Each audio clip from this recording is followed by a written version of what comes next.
Hola, ¿qué tal? Soy Lupita Santa Cruz en una edición más del programa Hablemos de, en esta ocasión con el consejero del Instituto Nacional Electoral, Jorge Montaño, a quien le agradecemos mucho por la generosidad de su tiempo. ¿Cómo se encuentra hoy, magistrado? Consejero, perdón. Buenos días, antes que nada, Lupita, muchas gracias, Javier, por este espacio, por invitarme a compartir con ustedes siempre este prestigiado programa tan escuchado, tan visto. Muy contento de estar aquí en Michoacán. Morelia es una tierra privilegiada y que siempre es con una anfitrionía inigualable. Muchas gracias. Y en esta ocasión también nos acompaña el periodista Javier Favela. Y la primera pregunta que yo le haría es, acabamos de escuchar su conferencia, el gran reto que representaron las recientes elecciones pasadas, nos decía usted, fue garantizar el derecho humano, pues a que todo el mundo que pudiera votar lo hiciera. Si nos quiere abundar en eso, por favor. Sí, Lupita, claro. Mira, el proceso electoral 2023-2024, un proceso electoral concurrente, y se dice el más grande de la historia.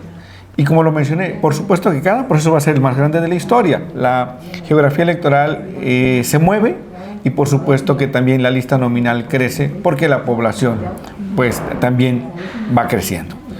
Entonces cada proceso va a ser el más grande de la historia.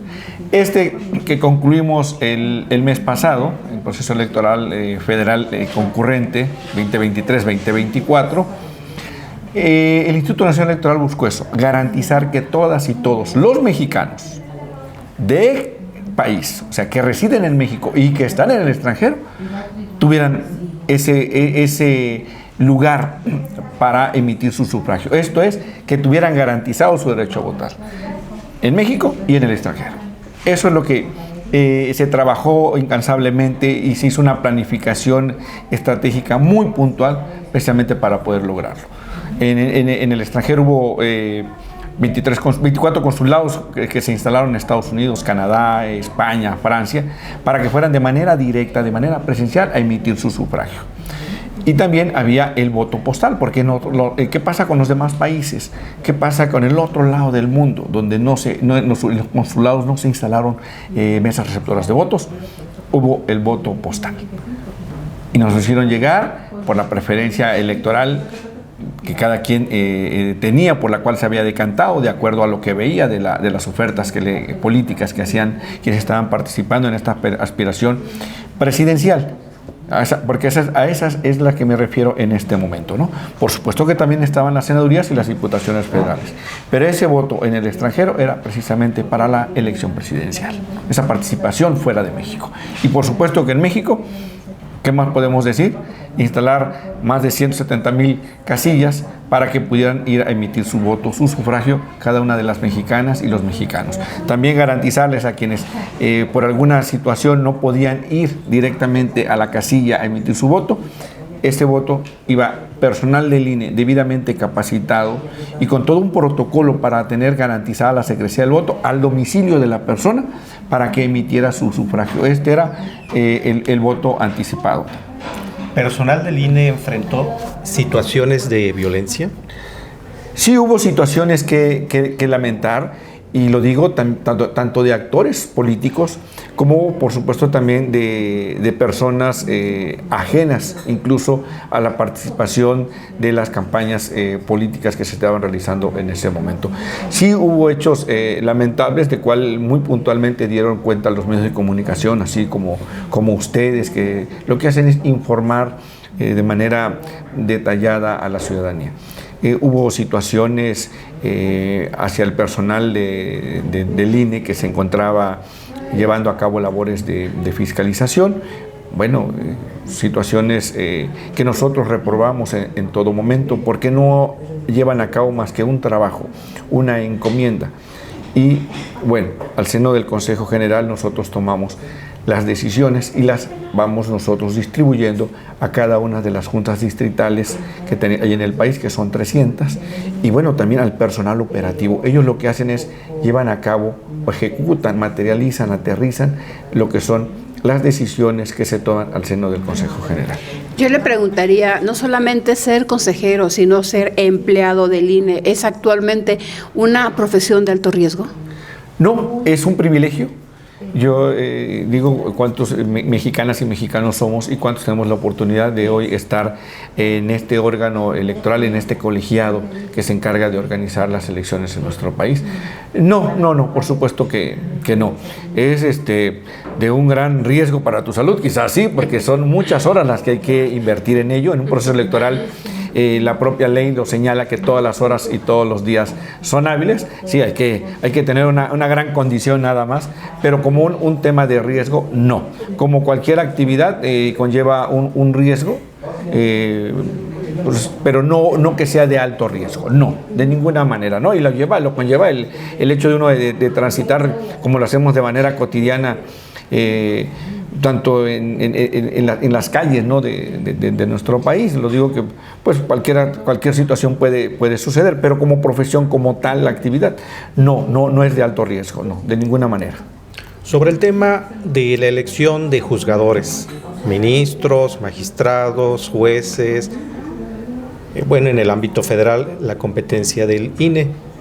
¿Cuáles son los desafíos administrativos, los desafíos técnico-operativos que va a enfrentar? Es un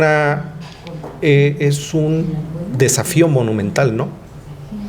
Sí, Javier, mira, el pasado 23 de septiembre, el Instituto Nacional Electoral, en sesión de consejo, iniciamos el proceso electoral extraordinario para las elecciones del Poder Judicial Federal. Inédito.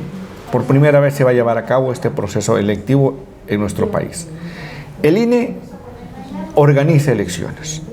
Ese es nuestro trabajo. Y como lo he dicho, lo hacemos bien. Este reconocimiento tanto nacional como internacional. Bien. Nosotros trabajamos para elegir cargos federales, legislativo y ejecutivo. Pero hoy va el judicial.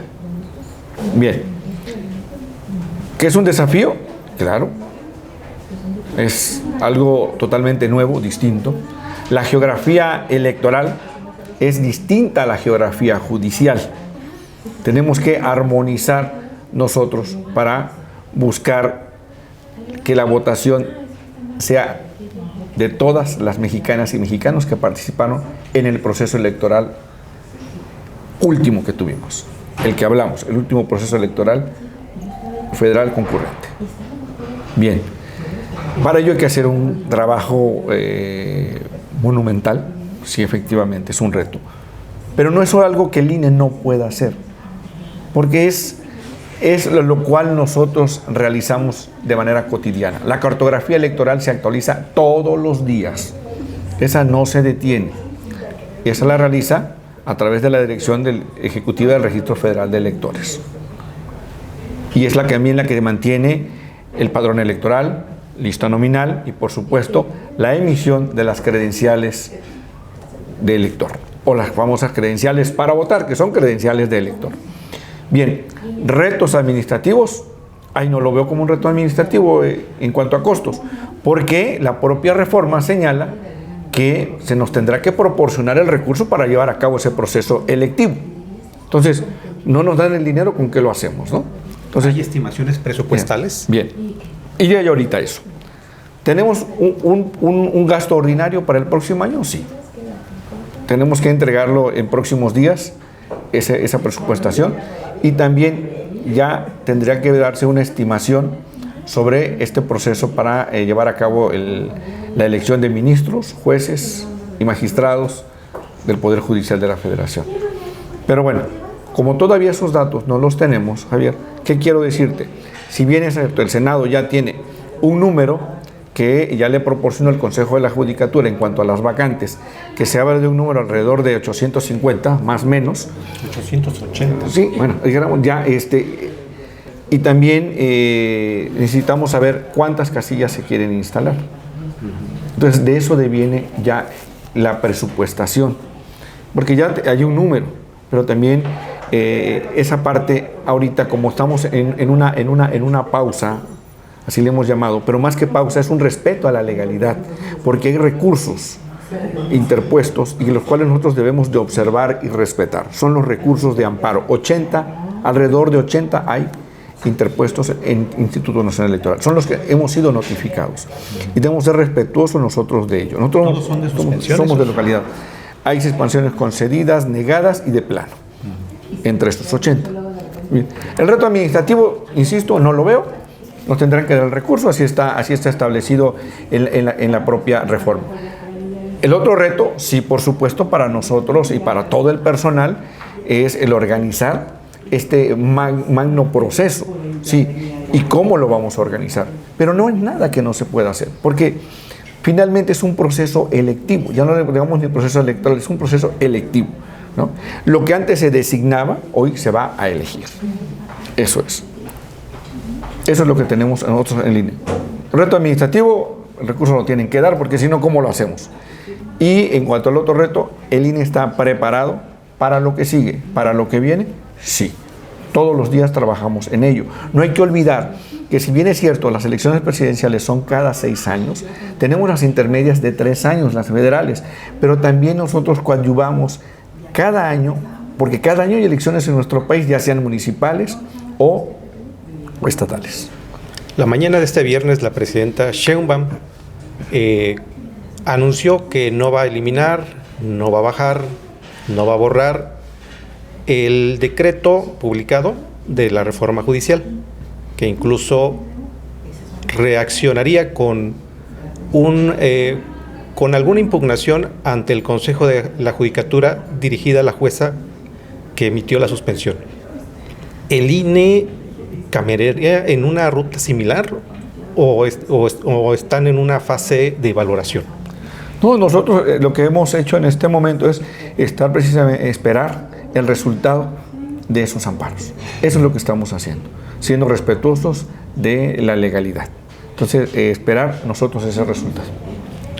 Bien, el INE, una vez que ya haya estas definiciones judiciales, ¿el INE tendría el control sobre el registro de los aspirantes a los cargos judiciales? Bueno, sin que se vea que estamos haciendo ya actos preparatorios, porque efectivamente el efecto del amparo es que se evite todo ello, comentarte en un supuesto, sin conceder, por supuesto. En escenarios de hipótesis. Sí, una hipótesis sin conceder.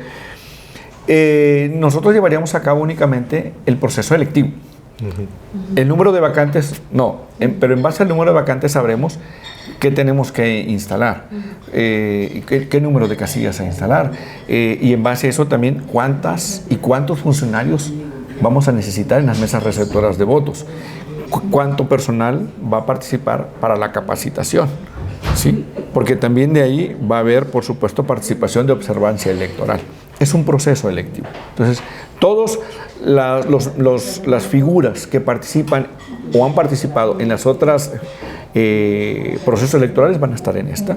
El voto en el extranjero, el voto en suspensión preventiva, el voto anticipado, ya te mencioné ahorita, cuántos van a participar, la observancia electoral, todos esos estarían presentes. Por supuesto que es un proceso electivo. Bien. Y ustedes tienen experiencia, obviamente, en ello.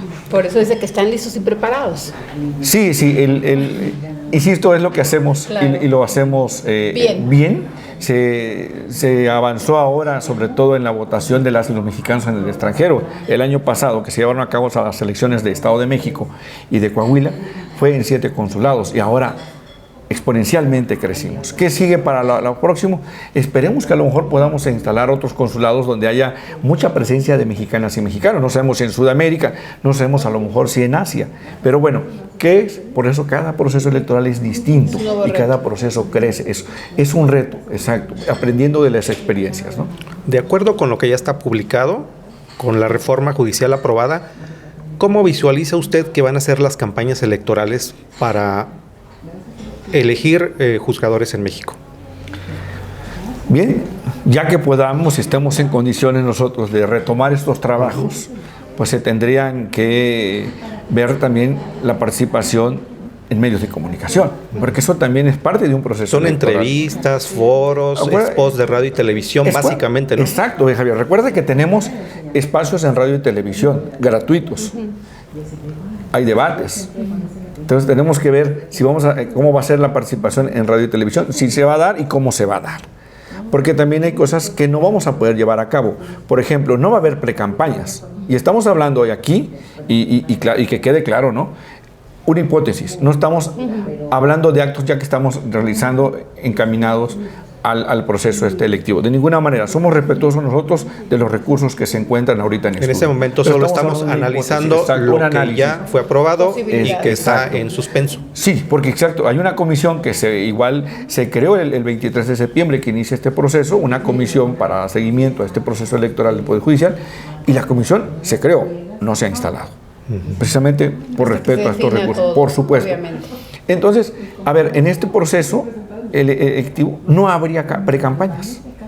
Solo serían campañas. Claro. No, y de darse ya antes de estos recursos ya se había avanzado en los estudios y no habría campañas. No hay participación de los partidos políticos en la mesa de consejo. A diferencia del otro proceso electoral donde sí participaban los partidos políticos. En este no participan los partidos políticos. Y te digo, sí habría algunas diferencias. El tema de radio y televisión es algo muy importante porque es donde ellos pueden difundir sus plataformas políticas, su oferta política, ¿no? Habría que verlo. A ver, y las campañas también, ¿cómo serán esas campañas? Si habría representantes de cada una y cada uno de los aspirantes. Eso también son situaciones que nosotros tendríamos que ir resolviendo. Pero en cuanto a lo demás, el número de vacantes, esa no lo tenemos nosotros. Claro. Eso no lo proporcionaría en este caso el legislativo. Y algo importante, la calendarización. Tiene que haber un calendario. En proceso electoral hay etapas. Y por supuesto que hay plazos, y los plazos son fatales. En el proceso electoral no hay un efecto suspensivo, los plazos son fatales. Esa calendarización la haría la Junta General Ejecutiva del Instituto Nacional Electoral. Okay. Precisamente me llamaba la atención que en la reforma aprobada decía uno de sus artículos, 504 me parece, que el INE no podrá suspender o interrumpir tareas de organización, desarrollo y cómputo de las elecciones, pero pues tenemos esta suspensión judicial. Dice la reforma constitucional que el INE no puede suspender o interrumpir estas tareas organizativas tendientes a elegir jueces en México, pero sí, Javier, no hemos suspendido. Nosotros se ha pausado, pero no se ha suspendido el proceso electoral extraordinario que iniciamos el 23 de septiembre. No está suspendido de ninguna manera. O sea, no hay un recurso para suspender un proceso electoral. No procede.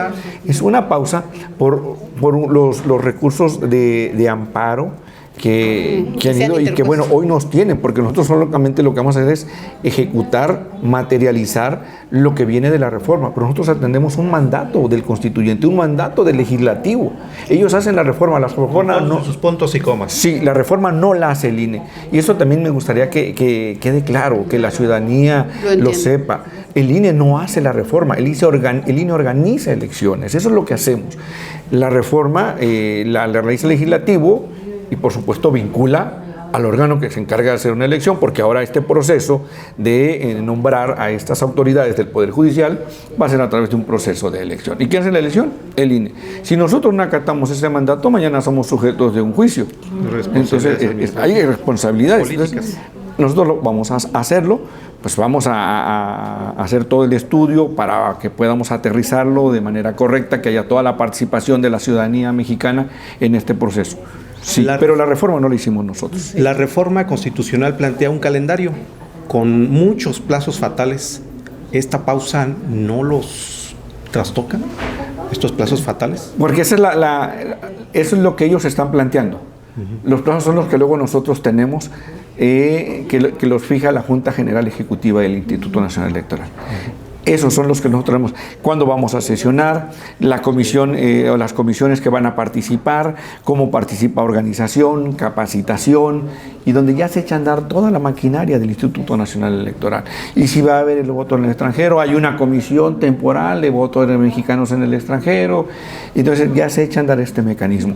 Porque aquí hay que reconocer la participación y el apoyo que tuvo la Secretaría de Relaciones Exteriores para con nosotros, al permitirnos ir a los consulados a capacitar, a dialogar con el personal consular que ellos fueron quienes integraron las mesas receptoras de votos en los consulados. Oiga, consejero, pero precisamente retomando esto, porque el día de las elecciones llamó mucho la atención estas escenas que se transmitieron en París, en Estados Unidos, de mexicanos que no solicitaron el querer votar y que se apersonaron. ¿Qué haría falta ahí? ¿Hace falta más conciencia, más educación cívica? Porque, bueno, a los mexicanos se nos hace fácil decir, pues yo hoy quiero ir a votar, pero no hice ningún trámite previo, ¿no? Sí, Lupita, yo creo que aquí hay que reconocer, también como autoridad hay que reconocer lo que nos falta por hacer, ¿eh? No nada más dejarle todo a la ciudadanía, también nosotros hay cosas que dejamos de hacer. Insisto, era nuevo, era algo novedoso, pero y eso nos dejó un gran aprendizaje. Es cierto, sí, había que hacer un registro previo, vía electrónica. Yo voy a ir a votar y entonces ya había un registro, porque había un número de boletas. Claro.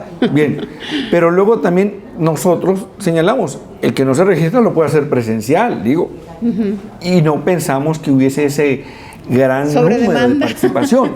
Y en concreto, en Madrid, fue en España, donde había filas que cubrían cuadras enteras.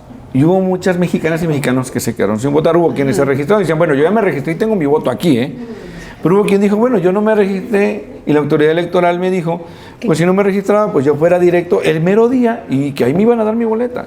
Entonces, insisto, yo creo que aquí es bilateral, ¿no? Es una responsabilidad compartida, así como es una participación compartida y así como también es una satisfacción compartida, tanto de la autoridad como de quienes fueron a votar. ¿Qué nos deja esto? No hay que generalizar. A ver, hay consulados que nos quedó demostrado donde hay mucha votación y hay otros donde hay menor votación. Bueno, tendremos que hacerlo ya de manera particular, donde vemos que haya mayor votación, mayor participación de mexicanas y mexicanos, darle un poco más de boletas. Y donde no haya ese número, pues bueno, no habrá necesidad de aumentar el número de boletas. Pero no podemos generalizar, es que ese es el tema, que a veces hacemos todo en el escritorio y no vamos al territorio. Y hoy el territorio nos demostró que nosotros nos faltó por hacer algo. Hay que reconocerlo como autoridad que nos faltó por hacer. A ver, no tasemos por igual. Ya vimos dónde hubo mayor necesidad de boletas. Bueno, ahí hay que... ya vimos que los mexicanos de España sí quieren votar. Sí, querían votar, ¿no? Y había otros que decían, bueno, hubo menor participación. En California. Sí, pero fue eso, de que se quedó abierta la posibilidad de votar de forma directa. Entonces sí estamos conscientes de ello, ¿no? De esa situación. Por eso te digo que también como autoridad, en esta evaluación, nosotros debemos de reconocer lo que podemos mejorar, ¿no? Porque todo esto es totalmente perfecto. ¿Qué más les deja de lecciones esta pasada contienda electoral que hay que perfeccionar? Bueno, como digo, todo esto es perfectible. La materia electoral es inacabada, inacabable, es dinámica, es progresiva.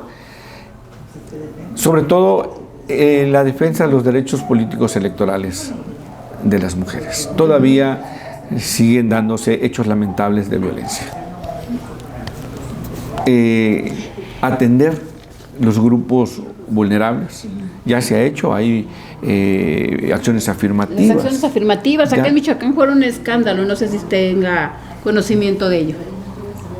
Aquí en Michoacán. Con respecto a las acciones afirmativas de que varios partidos registraron, por ejemplo, como mujer a hombres, o que luego personas de la comunidad LGBT que se puso en duda por los propios colectivos de que nunca los reconocían como tal, o personas que se registraron como con alguna discapacidad y que también no se les reconocía como tal. Es, creo, de las cosas que en Michoacán causó más escandalito. Yo creo que fue a nivel nacional. Okay. En caso concreto, estados como Oaxaca, por mencionar uno muy concreto, también hay grupos, en este caso los mushes, y bueno, algunos se autoadscribieron como mushes sin serlo. Afortunadamente, como señalé ya aquí en la plática que tuvimos hace unos momentos, hay otras autoridades revisoras. Y en la autoridad jurisdiccional, en los medios de impugnación que interpusieron quienes estaban inconformes, sí advirtieron que se estaba abusando de esa figura sin tener los derechos para poder autoescribirse como tales, ¿no? Y hablo de ese caso, por eso digo que quizás no solo fue Michoacán, fueron varios estados. Insisto, aquí también es de ida y vuelta. La autoridad pone las reglas, pero también a veces la ciudadanía lo que busca es sorprender a la autoridad. A ver, aquí quiero abundar porque se dio un caso en concreto aquí en Michoacán que fue muy sonado y los colectivos no reconocían a una persona. Y entonces decían, la autoridad aquí, el INE, el IEM, dijeron, es que no podemos obligar a más a la persona porque es violentar sus derechos humanos. Basta con que ella diga. Se autoescriba. Exactamente. Ahí no hay ninguna posibilidad, entonces, porque decían los colectivos que pusieran más candados, como por ejemplo, 2, 3 colectivos te reconocieran como parte del movimiento. Eso también es de las cosas que se tendrán que perfeccionar. Son de las cosas, exacto, que hay que revisar y para garantizar de manera real y efectiva nosotros la participación de quienes realmente sean quienes integran estos grupos, habrá que hacer y buscar todos los mecanismos para poder blindar esto. Sí, por supuesto. O sea, digo, esto es el aprendizaje que nos van dejando los procesos. ¿Quiénes se encargaban de regular o de normar esto? Los órganos jurisdiccionales. Es los tribunales locales o los tribunales federales. En este caso, los locales de los medios de impugnación determinar si estaba correcto lo que hacía el órgano administrativo, en este caso el Instituto Local Electoral, o no. ¿No? Pues tampoco puedes ir más allá de los requisitos establecidos en la ley, y ahí era únicamente con la declaratoria de que yo soy, me autoescribo y listo, ¿no? A diferencia de que para otras autoescribirse o integrar otros grupos sí es necesario una serie de requisitos adicionales. En el caso de grupos indígenas sí hay que acreditar con cierta documentación que pertenecen a esos grupos, ¿no? En el caso de algunos otros grupos, en la autoascripción, insisto, lo que hace la autoridad es buscar garantizar ese derecho de las personas mexicanas y mexicanos, pero insisto, también a veces se busca sorprender a la autoridad. Es una corresponsabilidad. Yo te doy y te garantizo en la cancha el derecho, ahí está, piso parejo, pero también no vengas a querer sorprender al árbitro. Y muchas veces se intentó hacer eso. Afortunadamente, pues las autoridades jurisdiccionales determinaron o fallaron en un sentido o en otro, ¿no? Era buscando eso, evitar ese abuso de las reglas del juego, porque también lo hay, o sea, hay que decirlo. No podemos decir, es que no podemos tocar al ciudadano, decirle que hizo mal. No, por supuesto que hay que decirle que cosas que no están mal, así como vienen y lo dicen a la autoridad. Oye, autoridad, estás fallando en esto. Oye, te faltaron un número de boletas allá en tal consulado. Bueno, también hay que reconocerlo, ¿no? Es algo de corresponsabilidad, por supuesto. Consejero, me gustaría cerrar el tema del mandato constitucional que le impone una serie de obligaciones al INE. Estamos en una pausa, eso queda claro. De acuerdo con lo aprobado, los candidatos que estén buscando, en esos 60 días de campaña que estén buscando el cargo, ¿qué prohibiciones van a enfrentar? Para que lo tengan claro desde ahorita aquellos abogados que ya estén revisando en qué términos quedó la legislación para entrar con una aspiración muy válida, muy plena, que todos tienen. Por supuesto, Ana. Ahí eso habría que revisar las leyes secundarias, esas nada de financiamiento, ¿verdad? La emite el Senado de la República. El financiamiento, ya habíamos hablado de ello, podría ser a través de terceras personas, pero también de que sería de patrimonio propio, de propio recurso propio, de dinero propio, sí. Y esas son las reglas que tenemos nosotros que ir definiendo. O sea, ¿qué van a tener? ¿Qué van a tener derecho y qué prohibición habrá? Bueno, como todo proceso electoral, ya conocemos algunas de las prohibiciones. Se citaría alguna. Todo quien está participando en un proceso electoral, llámese candidatura independiente o una coalición o por algún partido político, no puede contratar espacio en radio y televisión. De manera directa no lo puede hacer. Eso es un delito, y aparte el concesionario que lo hace, se hace acreedor a una sanción, e incluso pudiera hacer a que le rescindan su contrato, su concesión que tiene, ¿no? Tampoco, por citarte alguno, ¿no? Eso. Y el tema de los recursos, no puede haber recursos públicos, ¿no? Por citarte algunas prohibiciones que tenemos en los procesos electorales. Y este es un proceso electoral, sí es extraordinario y de un poder distinto al legislativo y al ejecutivo, pero es un proceso electoral, ¿no? Entiendo que los candidatos tampoco podrán regalar utilitarios de campaña como ahora estamos acostumbrados a verlo. Tampoco van a poder comprar pautas publicitarias. No, eso definitivamente no se podrá hacer, pero sí hay algo importante aquí, Javier, Lupita, que hay que mencionar, que también va la regla de paridad, ¿eh? Okay. Sí, aquí va a haber regla de paridad. Por primera vez en la historia habría, sin conceder, por supuesto, esta es una hipótesis, habría ya una integración paritaria de este poder, en este caso el Poder Judicial, porque también va la regla de paridad, ¿eh? Es decir, que al final vamos a tener de los 880 cargos a renovar la mitad. En el supuesto de que fuese así, sería la mitad. 420 mujeres 440, juzgadoras en México a partir de junio del 2025. Hablamos de un ejercicio. Exacto, exacto. Sí, estamos proyectando. Porque ya la regla de paridad es un proceso electoral y nosotros estamos obligados a observarla. De no darse, no podemos llevar a cabo esos registros, por supuesto. Consejero, le agradecemos mucho, tenemos que terminar el programa. Gracias por su tiempo, no sé si nos quiera dirigir algún mensaje final.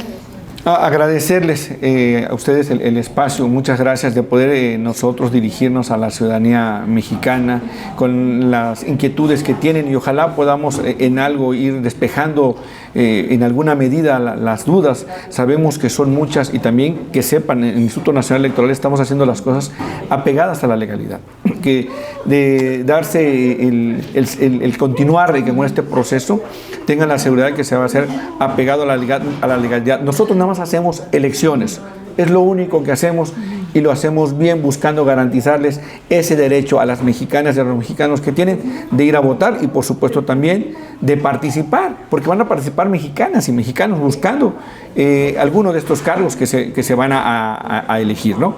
Por supuesto, y también a quienes participan en las mesas de receptoras de votos. Y agradecerles a todas y a todos los mexicanos que siempre con la generosidad de su tiempo nos acompañan los días domingo en las mesas receptoras de voto como funcionarios.